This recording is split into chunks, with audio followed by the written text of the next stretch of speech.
Well, let's get started. All right. Thank you all. Thank you all for joining. I am very excited to be here with Dr. Jenny. She is relatively new to Substack, but just brings a ton of expertise.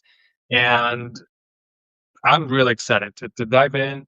As I always tell you all, please, any questions that you have, drop them in the chat. We'll accept what we're talking about. We'll address your questions. But we have an expert with us. So, Dr. Jenny, please introduce yourself and your Substack and kind of why you started Substack? Yeah. So my background is first and foremost, I'm a swimmer. I always like to start there because that has kind of really paved the path for a lot of choices I made throughout my life. And so I swam competitively through college and then took a little bit. Yeah. Yeah, I did. I swam at Kenyon College and we were um, national champions the 4 years I lived there and or worked or went to school there and lived there.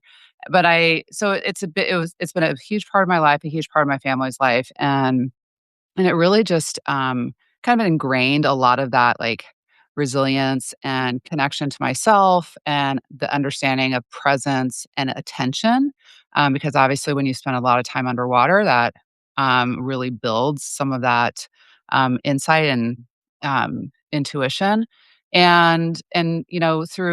through that experience, I just always loved understanding why coaches did this and why coaches did this with their team and watching all the team dynamics. And that really led me to understand, like, to study people in general. And I went down in the path of becoming a psychologist and then had the opportunity to do some research in my PhD program with the National Transportation Safety Board, which introduced me to this concept of management psychology in the workplace. And we had, a huge NIH grant to study airplane pilots, train conductors, long haul truck drivers, and ship captains. And these are people, if they're under stress and their attention is distracted, Yeah. it can be life or death for them and for the people that they're, transporting. So, I realized that is the path I wanted to go down in studying human behavior, understanding what helps people be, um, a great leader, but also to be, attentive to their needs and their resources and their energy, and obviously that a lot of that came from swimming as well. Yeah. And so, I then, quickly realized I knew young that I wanted to be an entrepreneur. Like, I did not wanna work for anyone. I I don't know how I knew that, but I just did, and, so I started my first business leveraging my dissertation research on athletic coaches and executives where I compared them on several different variables in the study, and turns out, not surprising, that the number one predictor of success on both teams and leaders was trust and warmth with the confidence to make good decisions for your team. And so that really kicked off my career. I've been an executive coach now for 20 years, That's and awesome. that's So been trust and warmth. How do you define those terms? yeah, so basically I had a few different tests and assessments that I used in the study, and they looked at the leader's behavior, but then I also did a 360 on each of their teams and got feedback on, connecting with their team, giving feedback, not having any surprises on the team, clear direction on training and goals, an open, safe environment for people to fail is a huge thing in that study. And we know that, with recent research from Google, that, psychological safety, that trust and warmth is the number one predictor of high performing teams in organizations. And so that's always been a passion of mine is to help leaders do that because we all, including myself, have these blind spots that can get in the way of sometimes doing the best thing for ourselves and for other people. And I'm seeing that a lot now in the workplace, especially with AI.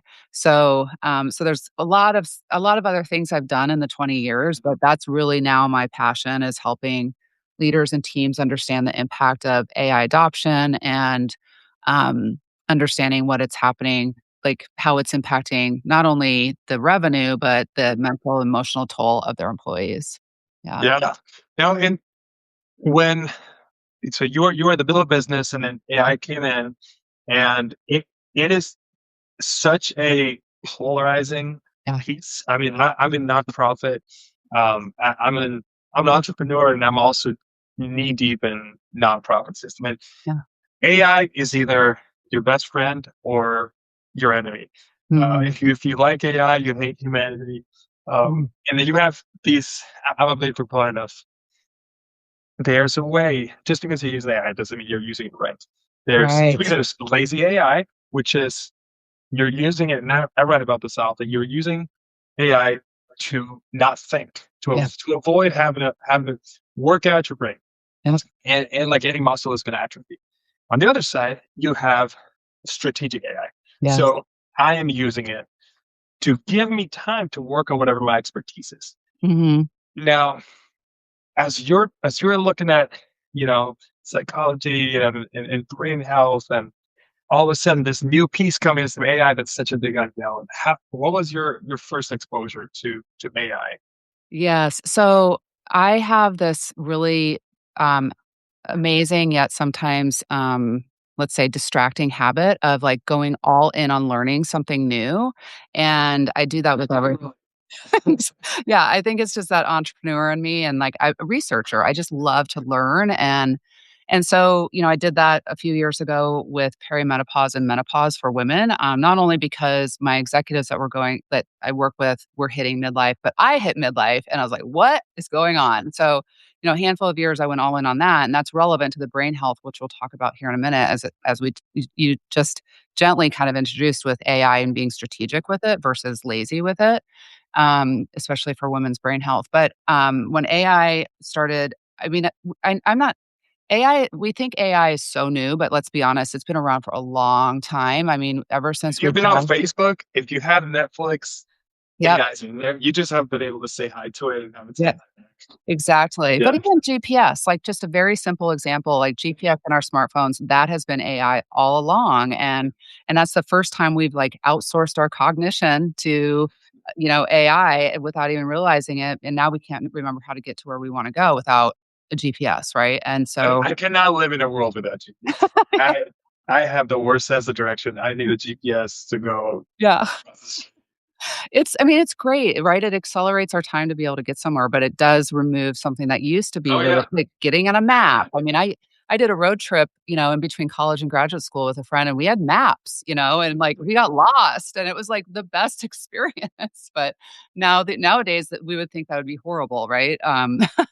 But I would say so about a year ago I went from just kind of self-teaching myself about AI and joining a mastermind in AI, which I'm still part of, and we learn automations on how to do all the things that you probably are deep in terms of things that you aren't outsourcing your cognition to, but like basically the back end operations of my business, like organizing things Yes. for me, making things run faster, editing, not content, but like clips for things or whatnot, and all of it, and then learning how to use LLMs correctly, and that's just one form of AI, and I think that's where I think there's this, like, all the conversation around and it's big, it's real, around AI is really kind of around the LLMs and, like, how we engage with it and chat with it, and there's a whole 'nother universe of AI around beside that, right? That's amazing and can be great. So I just went all in on learning it because I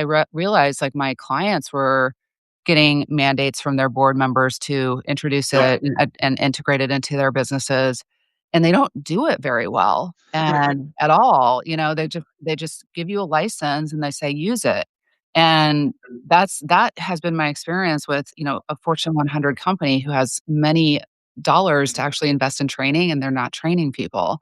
So, hope That's so interesting. I mean, and that's what I've seen so much. And when I when you go to my website, that's I focus on coaching and helping executives and yes, CEOs to see, okay, making my company AI supercharged does not mean giving everybody a ChatGPT license and putting a sticker on it. It's so much more than that. So yes, I've seen it from the ground up. I mean, that's what I do with executives that I yes. talk to. It's such a huge piece, and I feel like there's this pressure from board members to have a company that has the sticker of AI enabled, but Mhm. nobody's ever defined what that means, Right, right. and it is a challenge. It is. It is because you're trying to automate something with some through something that's not very automated. Human beings, we're not automated, right? I mean, so you like where the best implementation and change management occurs is through a really clear training and education system. And I know you know that, right? And so unfortunately, they're kind of they're going back around and trying to kind of fix it a little bit here and there, but it's not great. It's not so I mean, it's, um it's a challenge. It's really a big challenge because it's unfortunately not most companies aren't seeing the ROI on the investment, at all, and then on top of that, 91% of organizations aren't paying attention to the mental and emotional toll of AI on their teams, and just the trust is breaking down all over the place. We know that engagement is at its lowest in organizations right now that it has been since 2008. And so all of it's related. It's all related. Yeah. I mean, think of this: an organization. I, I've seen it, and I've also done it with my team, not Yeah. knowing. You think of an organization that brings in this new AI, spends $50,000 on this new setup, gives it to their managers to give it to their employees, and the employees are thinking, "Okay, here's this thing that they want me to use so that they can replace me in 1 year." Right. Or they're thinking, because I've had my own team. I gave my team tools to do their jobs, Mhm. and I asked them, "What? How do you feel about just honestly, transparently, how do you feel about this? I Mhm. want to use it," but they told me, I fear that the expectation for my output is now going to be double or triple what it was, and I'm not sure I can keep up. And Oh, yeah. it's, I think, as leaders, Yeah. we are just handing fire to a child and just say, make dinner. Yeah. You just can't expect it without having the guardrails to make it be Yeah. successful. And I think Yeah. that's ignored so many times. And I love that you just pointed that out because I don't know if you saw the recent article in HBR this week about the study that Berkeley did in, a tech company over the past 8 months. Did you see that? Yes. I'll send it to you, Yeah. because it was and granted, it's just in one company, but it was 200 employees over 8 months, and they studied them in terms of their AI use. And they were working faster, but they were working faster more and more and more. So, what they've called that is work intensification versus and so there so the what they we have the organizational structure that we need to put in place through leaders, right? And then I have to say, like, self-agency, being self-responsible as a professional, looking at your own standards and your internal infrastructure that you're building around, okay, I better stop using it. It's 1 a.m. And so and they did it voluntarily. They just worked more voluntarily, because they saw how fast it was and they thought, okay, I can just do more, and Yeah. then they don't stop. So that was a really interesting finding in that one. It's a micro study, right? But I think we're going to see more of that coming out. Oh, I agree. I agree. And as more people use it, I'm hoping we get a lot more studies that are just well done studies with good samples where we could actually not just this person's screaming the loudest, so we're Right. not going to give a lot of attention to them. Yep. Really quick, Yeah. for everybody who's joined us on here, we're here with Dr. Jenny. We're talking about AI and its effect on mental health and everything about the brain. If you have questions, drop them here. We're gonna go for 15 more minutes. So just drop the questions that you have. We're here to answer them. Yeah. So, Awesome. Dr. Jenny, from your experience, what effect have you seen of AI and the people that you're with, and how? I mean, we want to use AI. We Mhm. want to use it well. We want to be ready for the next 10 years. Yeah. How can we do that well? Yeah. It's such a good question, Joel, and I have my initial thoughts, and then I think it's just constantly changing as AI Yeah. changes right underneath our feet. But, I will say I just wanna, exclamation point something you just said. Really good studies. I mean, when I reference that data, I always like to give the context of the data. As a researcher, I'm not going to say this is the truth. This was one organization, one group of people.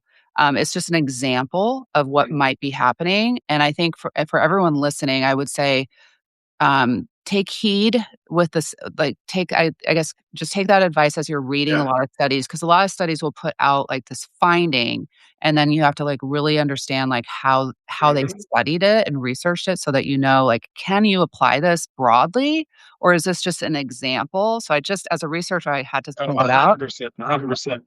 They may have asked all their employees, "Isn't AI so terrible?" And they just had to click yes or Yeah, no. I mean, exactly. yeah, We yeah, got there's ways to do Yeah.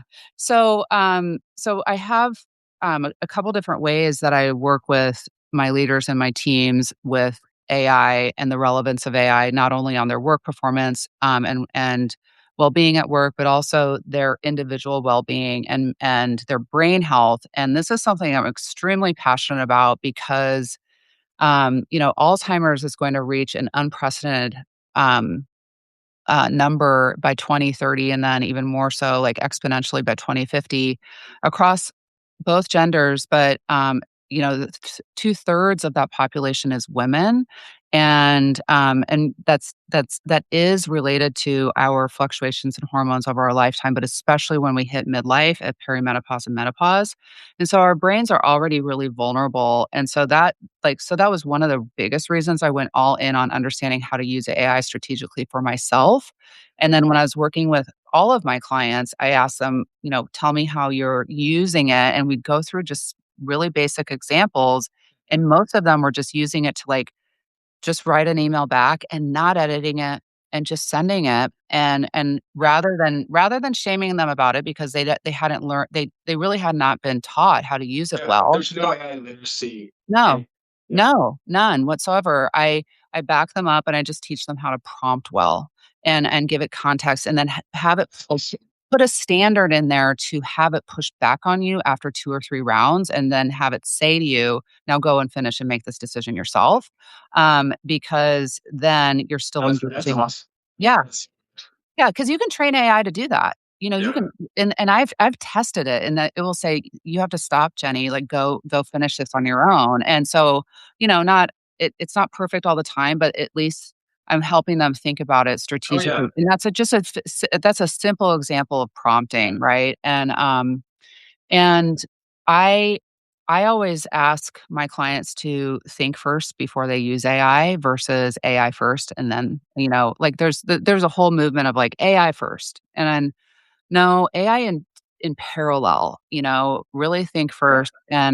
And because one of the things that I think helpful for humans to hear, right now, is that by the World Economic Forum actually predicted the top 10 skills that individuals, leaders will need by 2030, and 7 out of 10 of those were actually non-technical skills. Did you It's see so funny. that? Yeah. I have an article coming out not this Wednesday, but next Wednesday about future proofing. Yeah. And it's all about develop soft skills, Yep. develop creativity, develop innovation, develop Yeah. adaptability, because Mhm. that is what's gonna me jumping in from tool to tool, becoming a ChatGPT expert and a Gemini expert.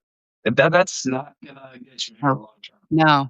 Like, developing your critical thinking skills will keep you in the game wherever you are, in my opinion, um, professionally and also from a brain health perspective as well. Yeah. Yeah, Yeah. yeah. Chasing after the latest AI tools is a losing game, in my Yes. opinion. Agreed. Find one tool, and I love what you said. It's about collaboration. Don't AI is not going to think for you. Find something, an AI tool for you that's Claude, that can push you to think in certain ways. Yes. Sometimes I'm putting together a post and I'll send it to Claude with a prompt, and I'll say, "Hey, this is my post for Monday.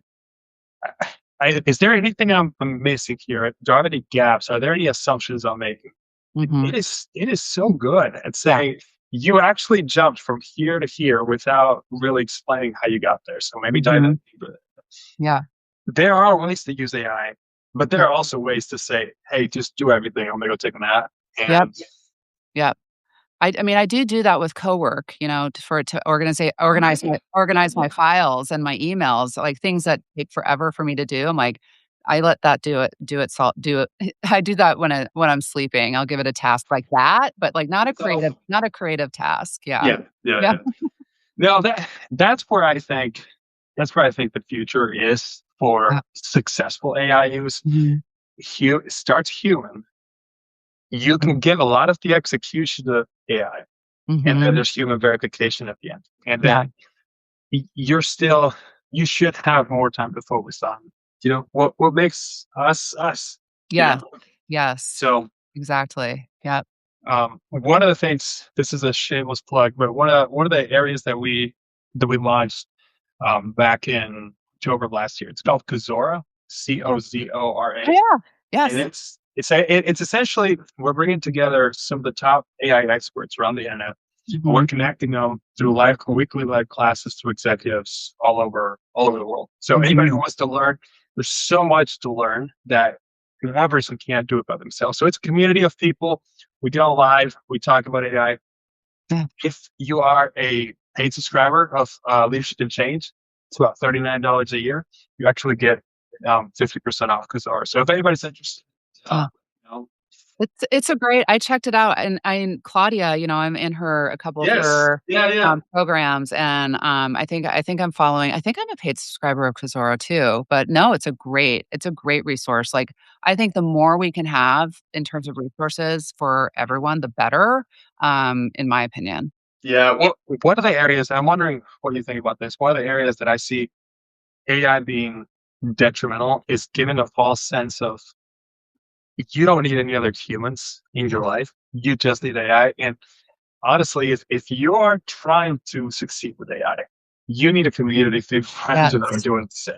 yes. And what have you seen around that? Oh, uh, oh my gosh. I'm so glad that you mentioned that because we are from a mental health perspective, we are the loneliest we've ever been. And it is and it's actually impacting our younger generations more and actually our men over the age of 60 too. Like so those are like yeah, it's like some interesting spread because women like we have more of a understanding connection to, like, making friends, like, throughout our lifetime, and I think men struggle with that just in general in terms of being able to feel close and connected to other males, and so when you get to that age range, it's like they've kind of let go of a lot of their friendships, so it's interesting, they're the highest risk of suicide, is males over the age of 60, yeah. So, any type of community to just connect with even virtually, I can't endorse enough, because especially if in a learning community, the best way to learn how to have critical thinking skills is to have reflection and dialogue and debate with other humans, and, and ending up with, like, neither of you have to be right either, right? And so that's the key to really good communities that you can build is that no one needs to be right. But I would say that especially in the world of AI, we because we could spend a lot of time chatting, like sticking with let's talk about the LLM for a moment.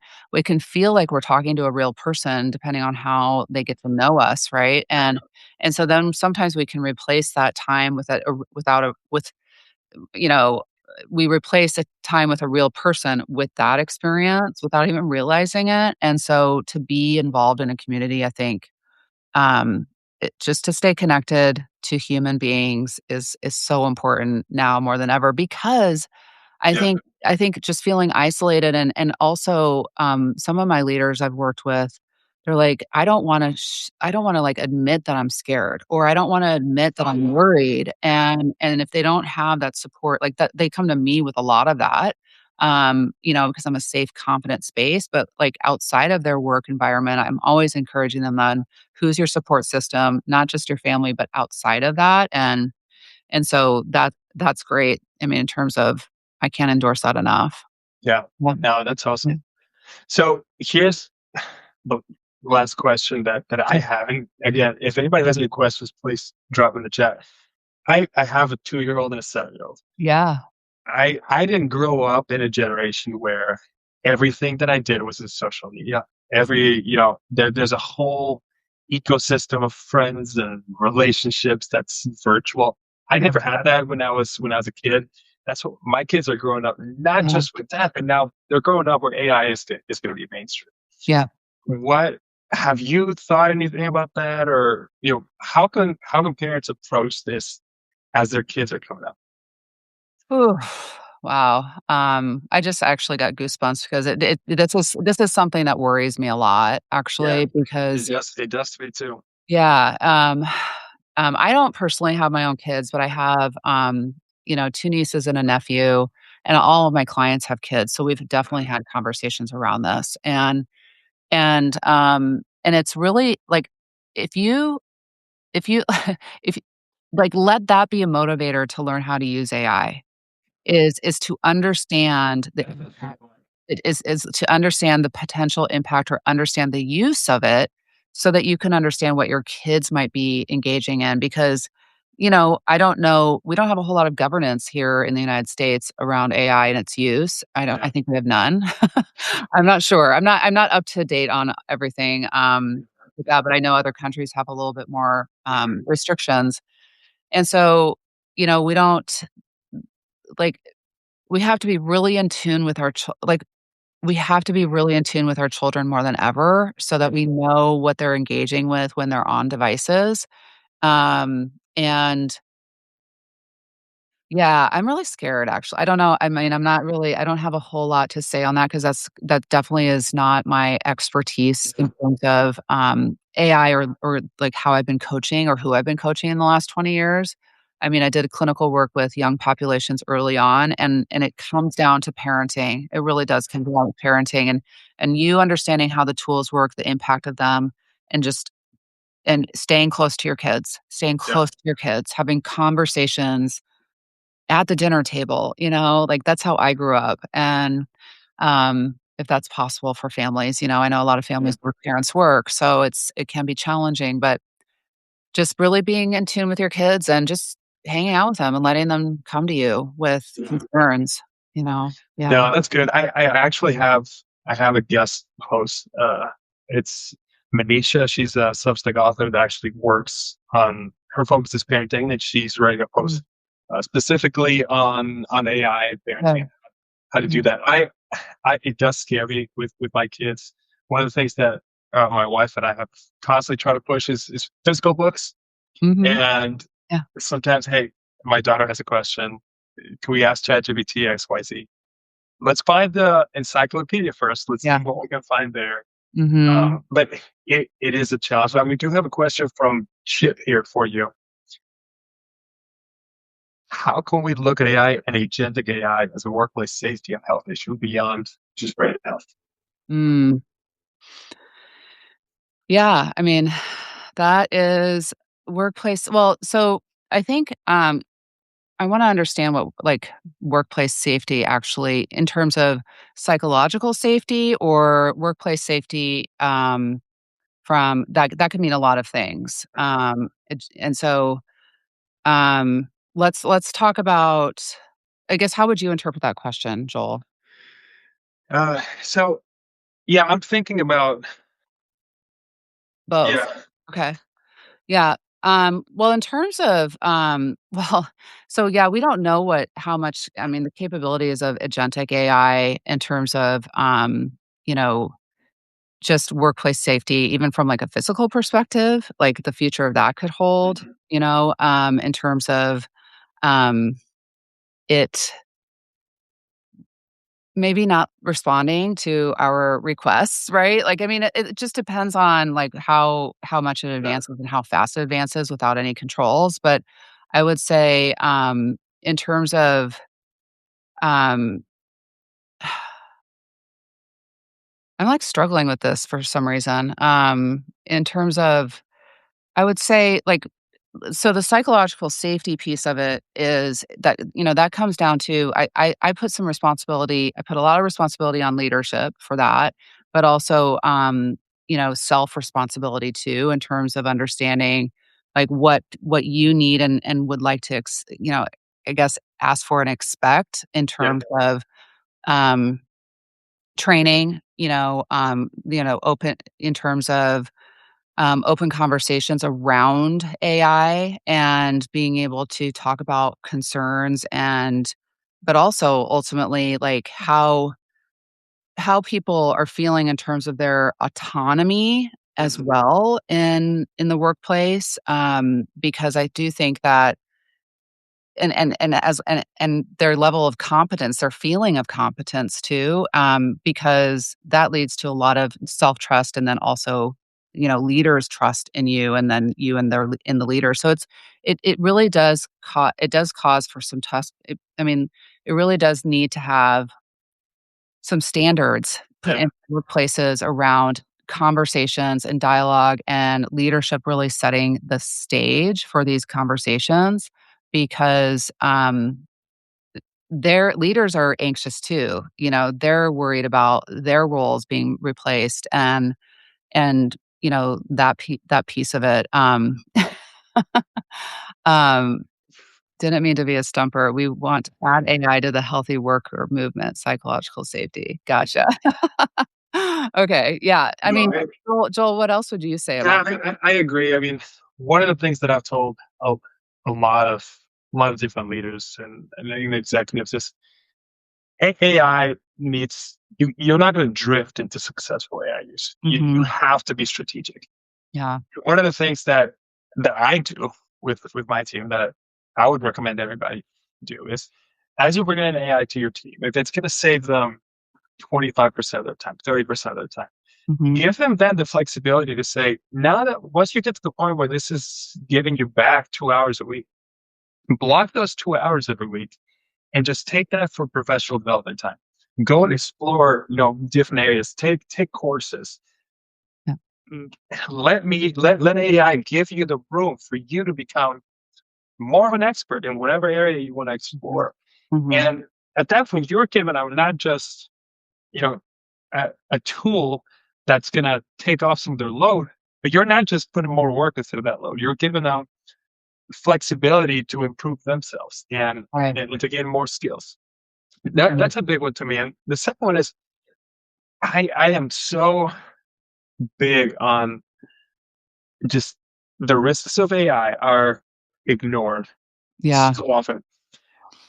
It to me, it's almost a ticking time bomb until corporations have huge public blowouts where all the data and everything is just because they just give all their employees ChatGPT licenses and they're putting everything on there and Wow. that there have to be parameters. You have to. I have a recent post. I think it's 2 weeks ago about privacy and AI.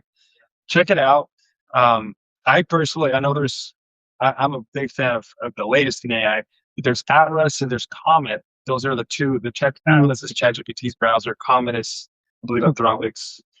I don't use AI browsers Yeah. because I use good old Chrome and I have Claude that whenever I actually need AI, I just call up a Claude extension.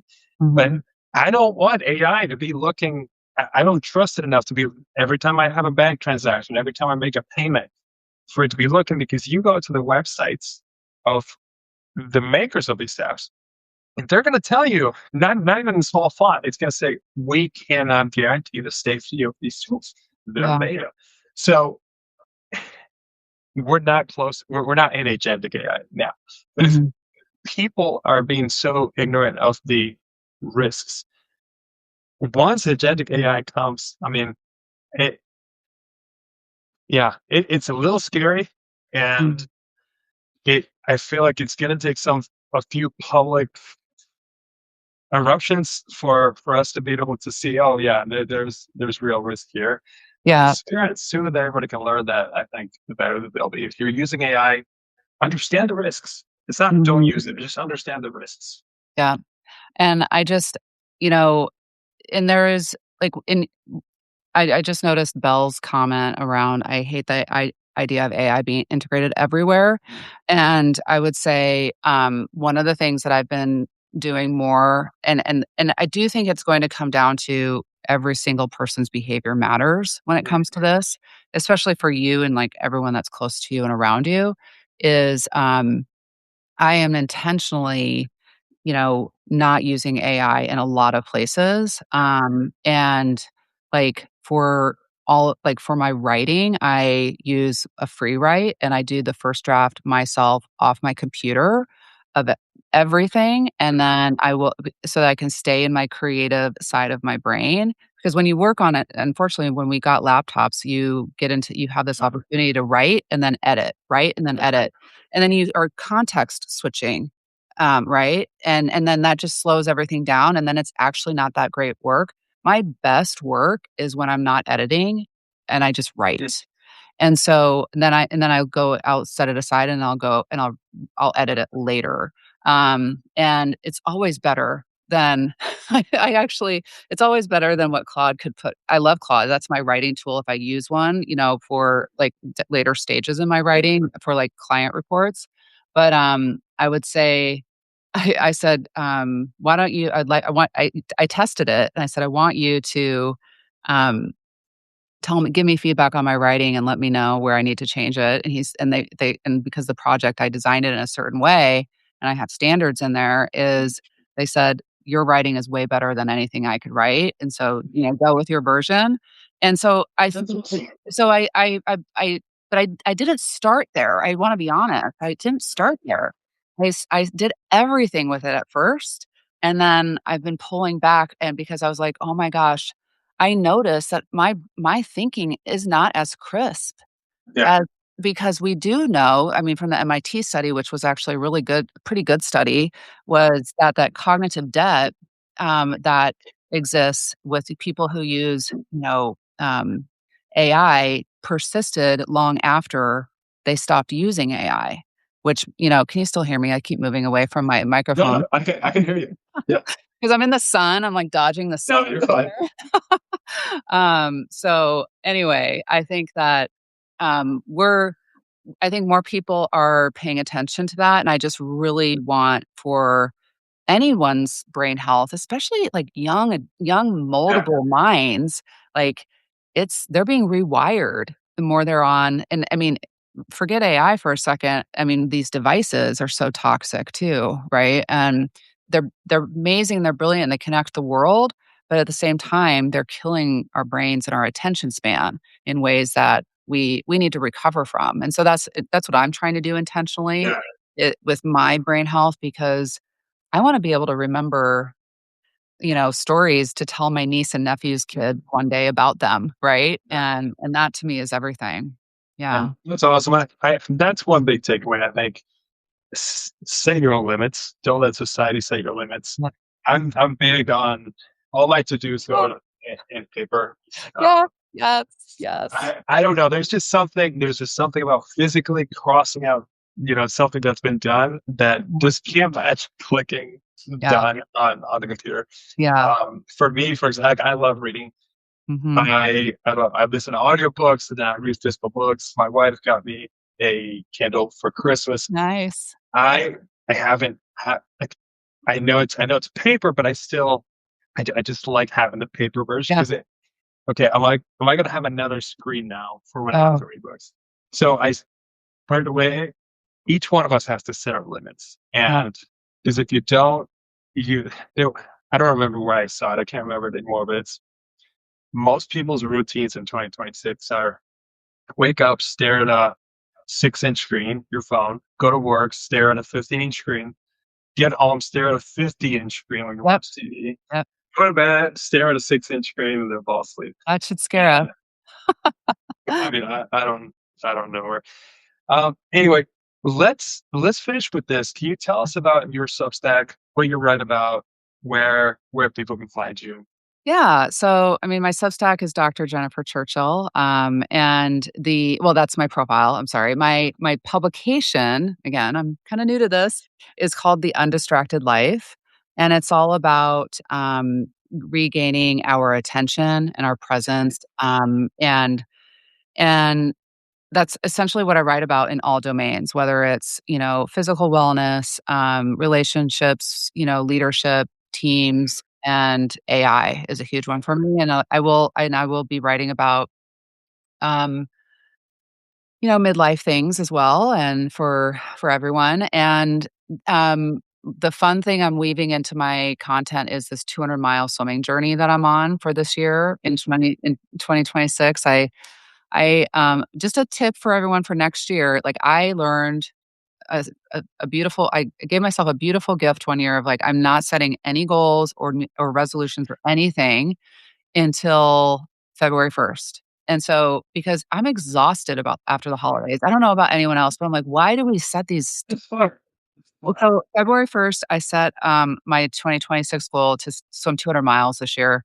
And I know that sounds like a lot, but to a swimmer who used to swim, easily, 250 yards in 6 months when I was in college, it's a night it's a consistent pace, but I'm setting it as a goal intentionally because I don't think I've swam 200 miles in 1 year in a really long time.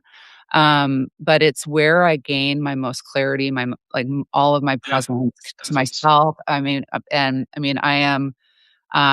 I love Jesus and I pray underwater to him, and that's where I feel closest to him and to my own thoughts. And so I'm doing that. I'm gonna be writing about, I'm trying to, like, talk to the camera, and just my thoughts that came up in the swimming right afterwards, and then writing about it, from, like, a journal perspective, but then going hardcore on research That's awesome. as well. So balancing. It's your health. It's such your Yeah. health. Yeah, balancing the cozy vibe with the research vibe, and, but yeah.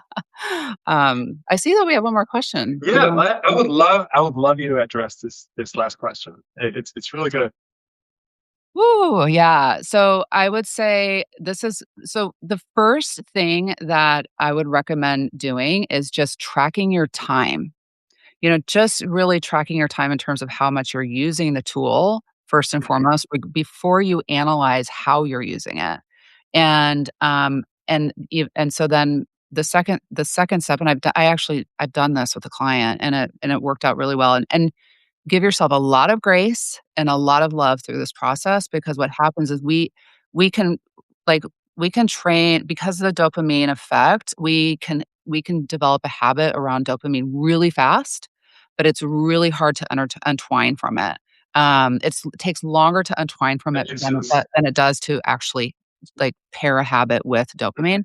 And so just tracking your time with it, like, even like a week, and then, before you analyze it, and then try to just decrease the amount of time you use it first before analyzing it, and see how hard it is to, like, just set, like, time block in your calendar, when you use it, and how you and, like, you don't even have to track how you use it yet, and see how compelled you are to, like, be able to go to it, like, and just it's just a noticing, it's just an observation, it's just, like, and don't judge it, just notice it, and then after a couple weeks, you can then go in and see if you're able to do that consistently, and give yourself a lot of grace. Like I said, you're not gonna do it perfectly, no one does, and then go in and to see how you are using it during those blocks of time. um Truthfully, confession, I had to get a brick on my phone. I don't know if anyone's familiar here. I recommend it to all of my clients. Because I don't have a landline, I have to have my phone near my bed for emergencies. Not near my bed, I have it in my bathroom but I can get to it, if something comes up, on the first floor. And um, so everything that I would want to open up and use, let's say, in the middle of the night, is blocked. It's bricked. I would have to walk all the way downstairs to unbrick it. If people aren't familiar with it, it's like there's no fee to use it, but it's one-time cost. Oh, you never heard of it? no, Oh my goodness. Oh my gosh. I should get an affiliate link or something. But no. I'm really curious now. it is like this, and it's like this. Is there anybody on chat that uses this as well? I have seen ads. Okay, yeah, yeah, so it is brilliant because it just allows you to catch yourself that you pick up your phone, and you the first thing I noticed, and I brick my phone during different periods of my daytime as well, um, when I don't need it for calls or whatnot, and I also put it in a whole 'nother room. I mean, there's a really good study that was done on, like, the distance between you and your phone and the impact on your IQ. Yeah, so I try to keep it in another room when I'm not, like, on a phone. I still do old school phone calls with some of my clients rather than Zoom, and they prefer it, but I would say it is powerful to just first notice how often you just pick up your phone without even noticing it, and obviously AI is like another app on there that we can just pick up and get distracted with sometimes, and, in addition to all the socials. but it is a really powerful tool, and that's helped me a lot with just paying attention to, like, my hand to phone behavior. I mean, it's like it's kinda like the hand to mouth, like, when you're, like, on a diet, you're like, "Oh, I didn't realize I'm just sitting here eating." Well, now it's like the phone is the same thing. It's just unlimited access. You Yeah, just at all times you have access to everything. yeah, yeah, Yeah, it is. it's This so. yeah. Is there an app or is it a So physical? there's an app on your phone, but you don't have to pay for it, which is great. You just pay for the brick. It's like a little thing. I have it, it's magnet on the one side. I have it on my fridge in the kitchen. And so you like to unbrick your apps, you have to walk into another room. I do too, Belle. I love that show. I wanna go back to those days. Um, although I didn't grow up during those days, I would gladly go back to those days. But I would it's so there's no fee for it once you have it. I think it's like $49. Oh, yeah. It's beautiful. Like, I should do a post on that Yeah, actually, you but should. yeah, Yeah, and how it impacted me, and it's funny, like, sometimes people are like, "You have to have that to, like, not pick up your phone." I'm like, "Just pay attention to how often you pick up your phone when you don't need to." yes, yes, And I will tell you the benefit of, like, that just in terms of my peace throughout the day has skyrocketed, that's and then awesome. and then I'm sleeping so much better, which is obviously the foundation for everything health related, so Yeah, that's awesome. yeah. Yeah.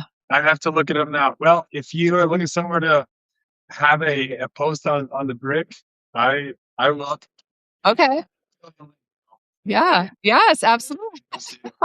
But no, this is such a fun conversation. Yeah, I will be following. I'm already looking forward to your new posts and everything else Yeah, coming out. yeah, But likewise. Dr. Jenny, thank you so much for your time. I Thank appreciate it. you. This is awesome and really good questions. Chip, if you're still around, I hope feel free to message me if you didn't get clarity on that answer on that question, because I'm still thinking about it. Deep, deep questions. Okay. Awesome, That's awesome. Well, awesome. thank you. Thank you. Well, thank you so much. Bye-bye.